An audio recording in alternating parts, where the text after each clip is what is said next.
நான் தொடர்ச்சியாக பிரபஞ்சத்தின் விஞ்ஞான பார்வை என்ற தலைப்பில் 20 வீடியோ போட்டிருந்தேன்.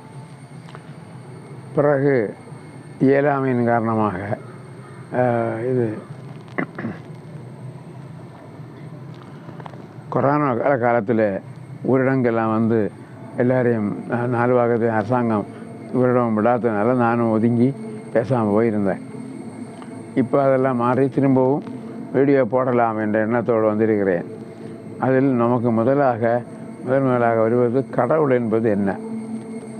கடவுள் என்பது மதங்கள் வந்து ஒரு ஹீரோ, ஒவ்வொரு நாட்டுக்கும் அவர் தான் பிரபஞ்சத்தை எல்லாம் படைத்தான்னு சொல்லுகிறார்கள். ஐரோப்பாவில் கர்த்தர் என்றும், அரேபியாவில் அல்லாஹ் என்றும், இந்தியாவில் சிவன் என்றும்,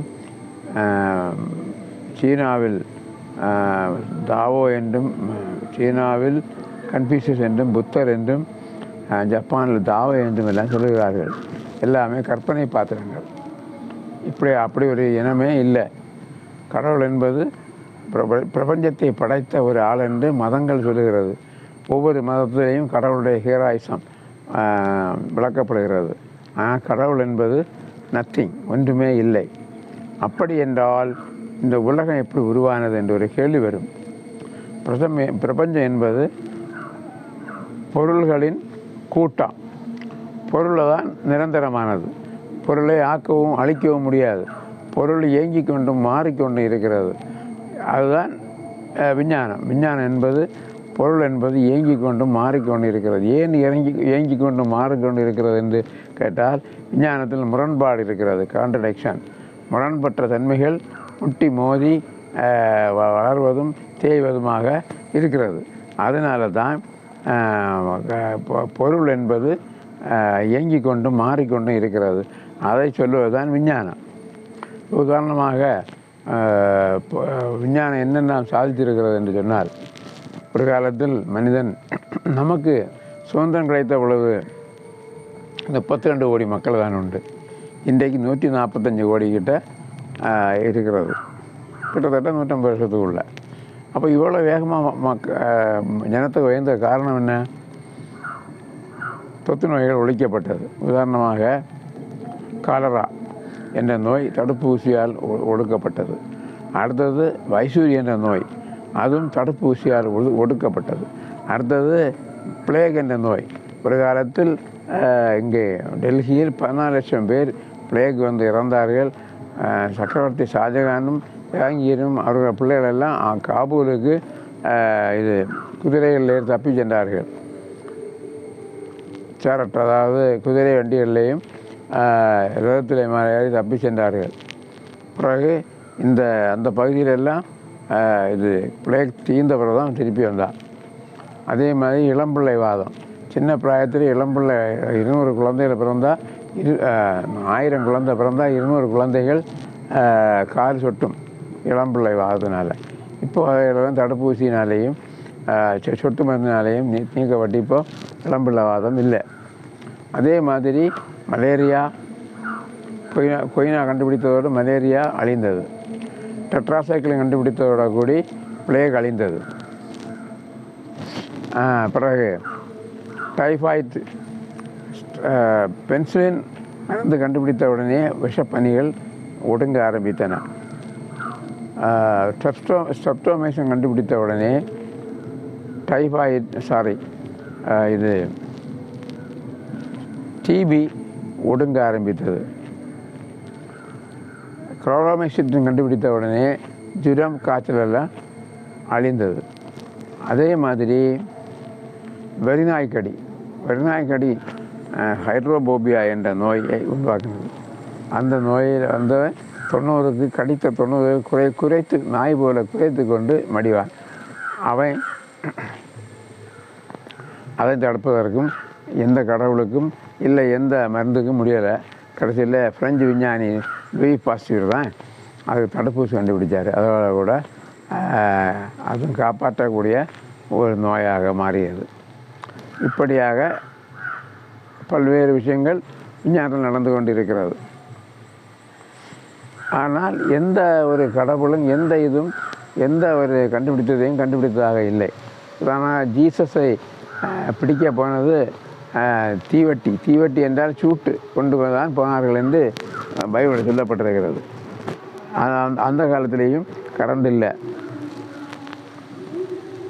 17ஆம் நூற்றாண்டு காலத்தில் டெல்லியில் அவுரங்கசீப் காலத்தில் கூட மெழுகு திரி தான் விளக்கு. மெழுகு திரியை லஸ்டர் விளக்குகளில் பொருத்தி அதை பெருசாக அதை உருவாக்கினார்கள். எக்ஸாம்பிளாக இவர் அவுரங்கசீப்பின் சகோதரி இது மெழுகு திரியை கொண்டு போகும்பொழுது அவர்கள் துணியில் தீப்பிடித்து இறந்ததாக சரித்திரம் சொல்லுகிறது. 12ஆம் நூற்றாண்டுக்கு பிறகு தான் மண்ணெண்ணெய் கண்டுபிடிக்கப்பட்டது, பெட்ரோலியம் கண்டுபிடிக்கப்பட்டது, பெட்ரோமேக்ஸ் லைட் எல்லாம் வந்தது. அதுக்கு பிறகு 150 வருஷத்துக்கு முன்னதான் 1831 பிறகு தான் மின்சாரம் கண்டுபிடிக்கப்பட்டது. மின்சாரம் வந்தவர்கள் தான் பயங்கரமாக முன்னேறினது. அப்போது இதெல்லாம் காரணம் விஞ்ஞானம், சயின்ஸ், செம்மையான தமிழில் அறிவியல். இப்பொழுது மிகப்பெரிய பிரச்சனை என்னான்னு சொன்னால், பிரபஞ்சத்தை படைத்தது யாருன்னு கேட்டால், பிரபஞ்சம் என்பது நிரந்தரமாக இருந்து கொண்டே இருக்கிறது. அதனுடைய தன்மை என்பது முரண்பட்ட தன்மை. அந்த முரண்பட்ட தன்மை முற்றுகளும் மோதுவதும் தான் இயக்கம், வளர்வதும் தாழ்வதும் என்றெல்லாம் நம்ம பல்வேறு தடவைகளில் பேசியிருக்கோம். எக்ஸாம்பிளாக சொன்னால் ஒரே ஒரு விஷயத்தை சொல்லிட்டு போகிறேன். இதை உலகத்தில் யூனிவர்ஸ் பிரபஞ்சத்திலேயே கணம் குறைந்த இது அணு ஹைட்ரஜன். ஒரு புரோட்டானும் ஒரு எலக்ட்ரானும் உள்ள ஹைட்ரஜன் பல்வேறு அந்த புரோட்டான் இழுக்கிறது, எலக்ட்ரான் விட்டு செல்கிறது, பிரிஞ்சிருக்கிறது. அந்த ரெண்டு முரண்பட்ட தன்மை கான்ட்ராக்ஷன் சரியாக இருக்கும் பொழுது அது அணுவாக இருக்கும். அதில் மாற்றங்கள் ஏற்பட்டு புரோட்டானுடைய இழுப்பு சக்தி குறையும் பொழுது புரோட்டான் எலக்ட்ரான் ஓடி மறையும். அப்பொழுது அதில் மாற்றம் ஏற்படுகிறது. எக்ஸாம்பிள். அப்போ முரண்பட்ட சக்திகளின் ஒற்றுமையும் போராட்டமும் தான் பொருளை இயங்க வைப்பது. முரண்பட்ட தன்மை அதை விஞ்ஞானத்தில் சாதாரண பாசிட்டிவ் அண்ட் நெகட்டிவ் ரெண்டும் இணையும்போது தான் இயக்கம் நடக்கிறது. அதுதான் விஞ்ஞானம். இப்படியாக அப்போது விஞ்ஞானம் வளரும் பொழுது நோய்கள் காரியங்கள் எல்லாம் போய்விடும். அடுத்தது மதம். மதம் என்பது என்ன? நாம் சொன்னோம், மக்களுடைய அறியாமையினால் உருவாக்கப்பட்ட கற்பனை உருவங்கள். விஞ்ஞானம் வளரும்போது மதம் அழிந்து போகும். விஞ்ஞானம் வளரும்போது தெய்வமும் காணாமல் போயிடுவார். ஆனால் ஜாதியை என்ன செய்வது? ஜாதியை மாற்றுவதற்கு கலப்பு திருமணங்களை ஊக்குவிக்க வேண்டும். கலப்பு திருமணங்களை ஊக்குவித்து அதற்கு ஆதரவு கொடுத்தால் நாளடைவில், உடனடியாக விளையாட்டால் நாளடைவில் ஜாதியும் ஒழிந்துவிடும். ஜாதி கலப்பு திருமணத்தை ஊக்குவித்தால் ஒழியும். பிறகு மதம் விஞ்ஞானத்தை அதிகமாக பிரச்சாரம் செய்து மக்கள் விஞ்ஞானத்தை ஏற்றுக்கொள்ள சக்தியுள்ள மாறும் பொழுது மதம் ஒழிந்துவிடும். பிறகு மதம், விஞ்ஞானம், ஜாதி இவைகளெல்லாம் பார்த்து கொண்டு நாம் சும்மா இருக்க முடியாது. நம்ம எப்படி இருந்தாலும் விஞ்ஞானம் வளர்ந்தால்தான் சமுதாயம் முன்னேறும். இதுக்கு விஞ்ஞானத்தை பற்றி மிகவும் சுருக்கமாக சொல்வதென்றால், உலகத்தில் உள்ள அனைத்து உயிரினங்களுக்கும் உணவு, உடை, உறைவிடம் வேண்டும். அந்த உணவு, உடை, உறைவிடம் அதை தருவதற்கு விஞ்ஞானம் என்ன சொல்கிறது என்றால், விஞ்ஞானம்தான் மார்க்சிசத்தை கண்டுபிடித்தது. காரல் மார்க்ஸ் தான் அதனுடைய வழியை கண்டுபிடித்தார். என்ன அப்படி? உபரி மதிப்பு, உபரி உழைப்பை கண்டுபிடித்தார். ஒரு தொழிலாளி 8 மணிக்கு வேலை செய்தால் 4 மணிக்கூருக்கு வேலை செய்யும் பொழுது அவனுக்கு சம்பளத்துக்கு தகுந்த பொருட்களை உற்பத்தி செய்து விடுவான். மீது 4 மணிக்கூறும் அவன் அதிகப்படியாக வேலையில் அவன் உழைக்கிறான். அதுதான் உபரி உழைப்பு. அந்த உபரி உழைப்பிலேருந்து வர பணம் தான் உபரி மதிப்பு. அதுதான் இன்றைக்கு மாறியாக கூட கோபுரங்களாகவும் மாறிக்கொண்டிருக்கிறது. அதே வேளையில் அப்படி விஞ்ஞானத்தை பயன்படுத்தி உற்பத்தியை பெருக்கணும் என்று சொன்னால் என்ன செய்ய வேண்டும்?